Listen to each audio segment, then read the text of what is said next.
The genesis of this product was the realities on the ground, where there were a lot of opioid addiction problems in several states, including the state of Ohio. And responding to that, the state of Ohio issued a call to ask for technologies that address the opioid crisis. And as polymer scientists, we thought of a product that can instantaneously show the presence of opioids. That would be great. And we walked up to the University of Akron police station and asked the cops there, does this product exist? And we were almost sure that there will be a product, and to our surprise, there wasn't. And that's how we thought we can start working on this, because I thought it's just almost a no-brainer that this product would be useful. I first became aware of the Fentanyl Wipe project when I was working at the University of Akron Research Foundation. One of my core roles was to run a program called I-Core, which is National Science Foundation curriculum for basically university inventors that have ideas that might be somehow beneficial to society. So Dr. Joy applied to the I-Core program, and Dr. Joy is a great innovator. He's somebody whose work I'd been aware of for a while. It became pretty apparent pretty quickly that there were needs for a product like this. So we went through that process and really confirmed from the customer themselves how this would be beneficial. And then at that point, we started making some introductions to other individuals that we thought might help. And so Barry Rosenbaum is persistent, and he's thoughtful, and tends to find the right industry connections. So it was evident to me that, once we knew there was a need for this product, that he was one of the people who best suited to make the connections that were needed to actually get it from this cool little thing we could do in a lab to a manufacturable prototype.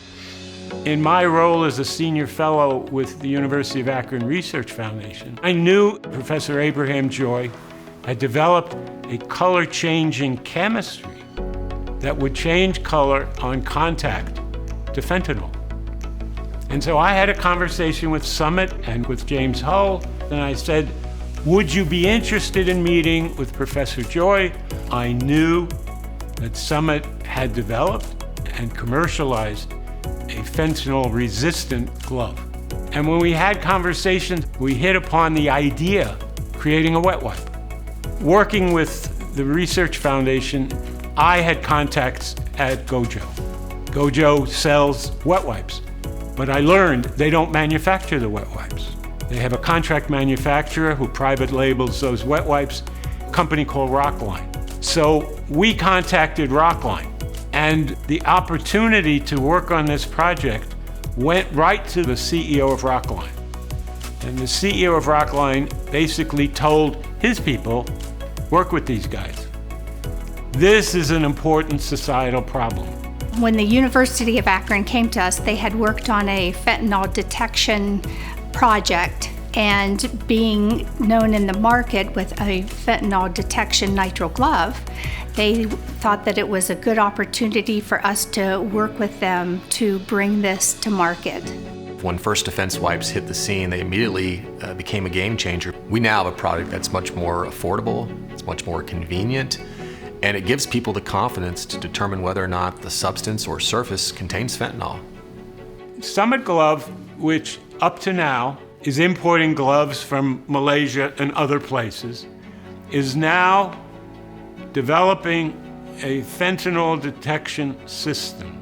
They're working with the Ohio prison systems to train inmates on manufacture of gloves to help them get jobs. The impact that Summit Glove is having, initially on the state of Ohio and maybe beyond, is very important to the Ohio Development Department and the programs that they're supporting to commercialize university research. And without James and Ann Hull, this would never have happened. Technology from the University of Akron is great. Technology is not a product. In order to translate that technology into a product, you need the high-performing team that Ann and James have created, and the energy and the funding and the commitment and the leadership to make it successful. As we grow, I hope that we can develop other products for our first responders to keep them safe. as they keep our community safe.